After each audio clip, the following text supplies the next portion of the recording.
Hey everyone, I am here to do my Bookswapathon Wrap Up. I'm sorry it has taken me so long.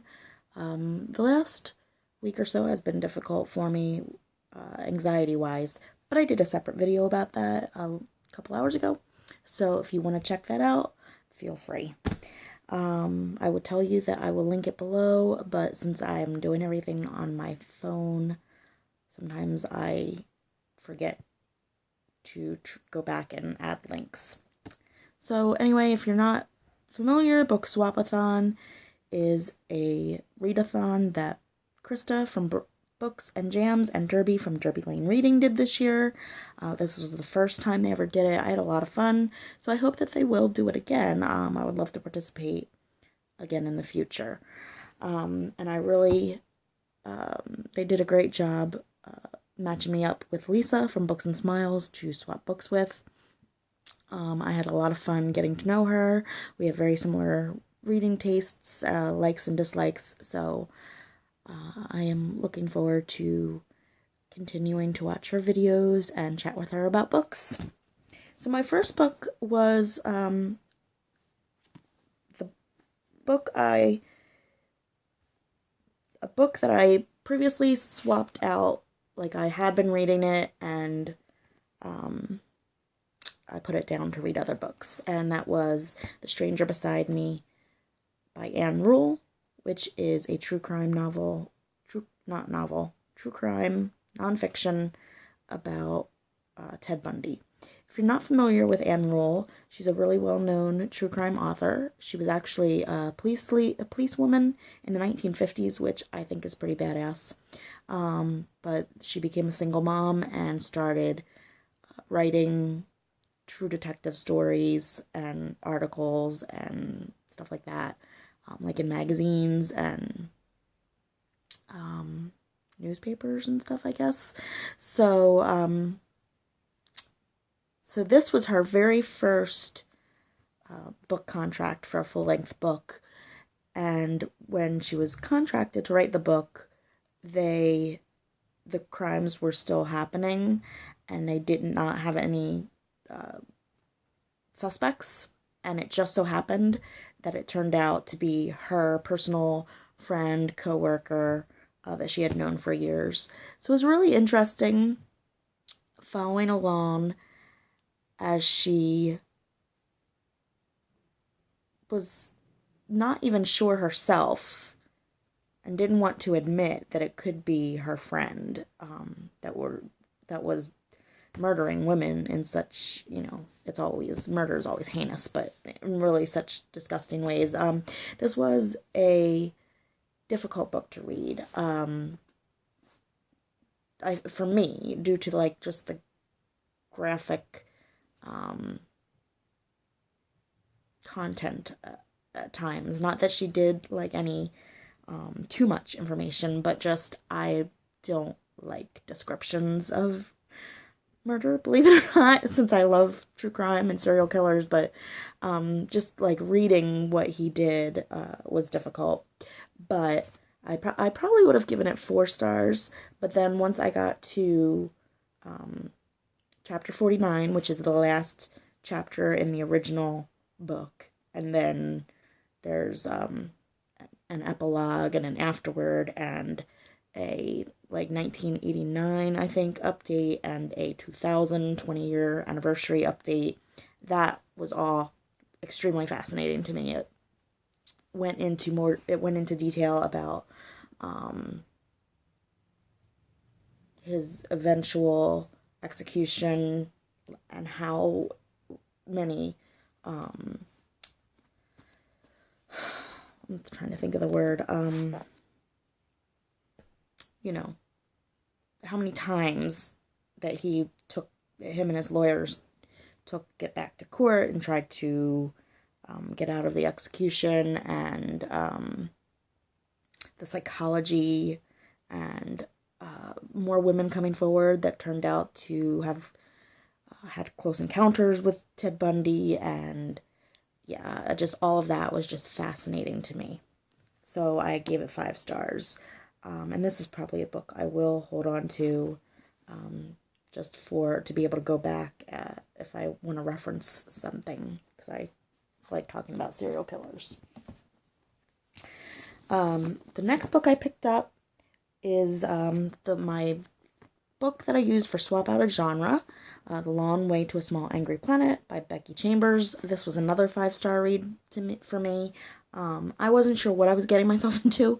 I'm normally not into sci-fi, but especially not alien, outer space sort of sci-fi. I'm usually more of like a parallel universe, maybe, sort of sci-fi, or paranormal-ish, ghost type thing. I don't know if that's considered sci-fi, really, but yeah, I'm usually not an alien sort of book or movie person, but I loved this. This was amazing.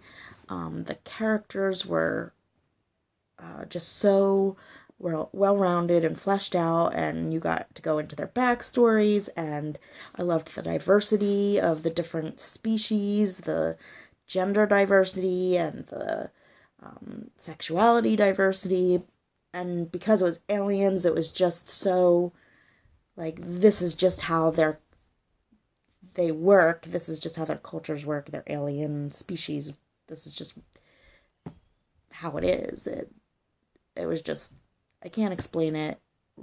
You just have to read it. But I loved all of the characters.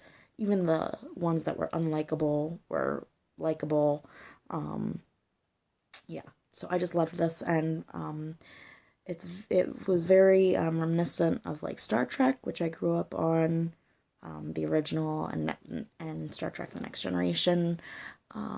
So my 12-year-old, almost 13-year-old daughter is a big Star Trek fan, so I actually recommended it to her, and she read it in like a day, and she's already hounding me to borrow it again so she can read it again.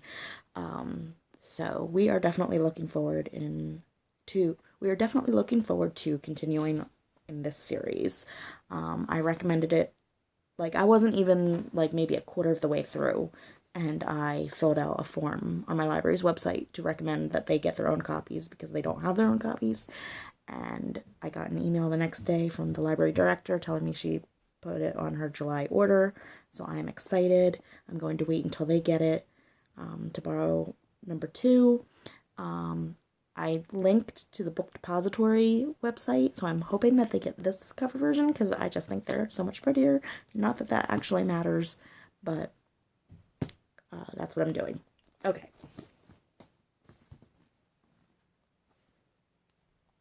Okay. Next, had a little kid interruption there. But next I read the book that I swapped with a buddy.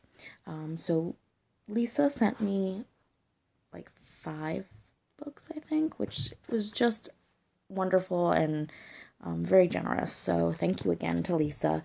The book that I decided to read out of those books was The Good Braider. So this not only, this was on my TBR also for the Swap a Format challenge, because this is written in prose, and I've never read a book written in prose before. I read this really fast. I kind of feel like I maybe read it too fast. I did enjoy it, but it was very short.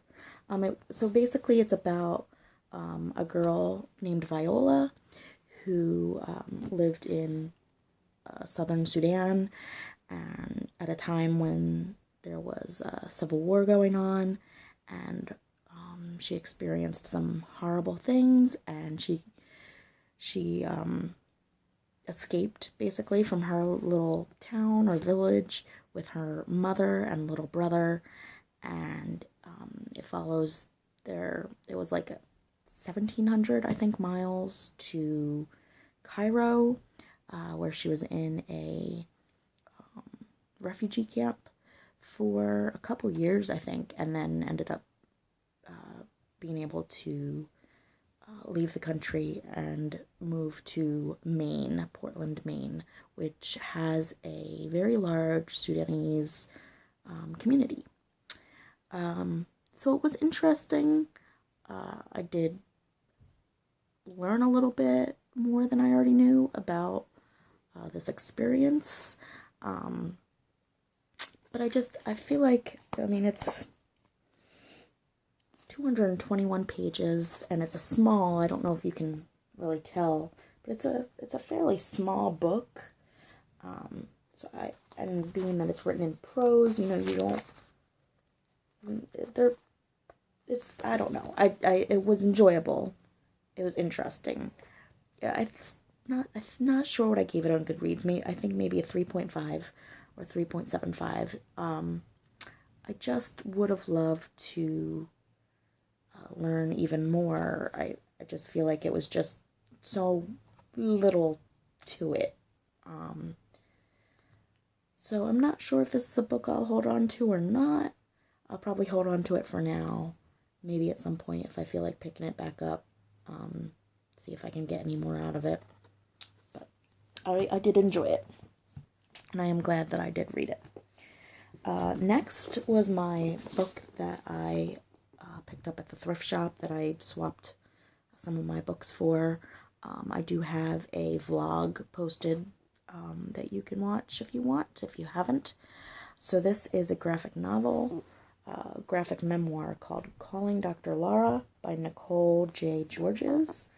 And basically it is about a young woman becoming comfortable with herself and finding out that the man that her father, she was told that he had died, but he did not die. He was still alive, and it's about her crazy relationship with her mother and trying to figure out how to maintain a healthy relationship with her, and about finding out about her father and what happens with that. And it's a cute graphic memoir. It's simple black and white artwork. I read that really quickly. I think mostly in the same day as I read The Good Braider. I believe I gave it 4 stars. It was good. I enjoyed it. I will probably not keep it. I don't like the artwork enough to hold on to it just for the artwork, and I don't think I'd ever reread it. But it was a fun read, and I'm glad I got to it. So that was my TBR, and I finished all that, I believe, by Friday morning. The long way to a small angry planet did take me 3 or 4 days, which is longer than I was hoping for, but it was just a busy, anxiety-filled week, so it did take me longer than I expected. But then also, I ended up getting A Mother's Reckoning, which is Sue Klebold's memoir, through Overdrive in audio format. So I ended up listening to that all throughout the week, even though it did not end up on my TBR. It was kind of like a backup plan for swap out a format, because I don't normally listen to audiobooks. It was only my second audiobook in like 10 years or something. So I did listen to that. I didn't finish it until like Sunday or Monday morning, I think, but I listened to most of it throughout the week, and I did enjoy it. I believe I gave it 3.5 stars on Goodreads, only because I felt that there were certain things that were very repetitive. She just, and I understand, and I really enjoyed it and appreciated the knowledge and wisdom she had to share, and I appreciate her bravery for publishing this. She's very vulnerable in it, but I felt there were certain things that got very repetitive. Pretty much every chapter we were hearing about how she felt like she was a terrible mother, and she was so sorry, and she was just an awful mother, and if she could do it, and I understand the sentiment, but listening to it, it got difficult, like repeatedly listening to how terrible she was. Maybe if I was reading it, it wouldn't have struck me that way. Also, again, I understand where she's coming from, but her ideas on how parents should, you know,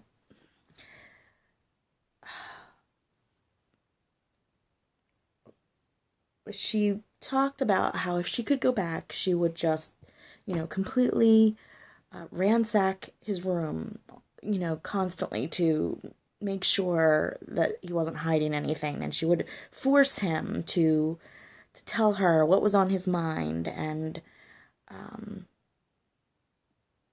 how I kind of got the feeling like she was saying like this should be a normal thing for parents, that we should just completely ignore our children's need for privacy because they could end up being a school shooter.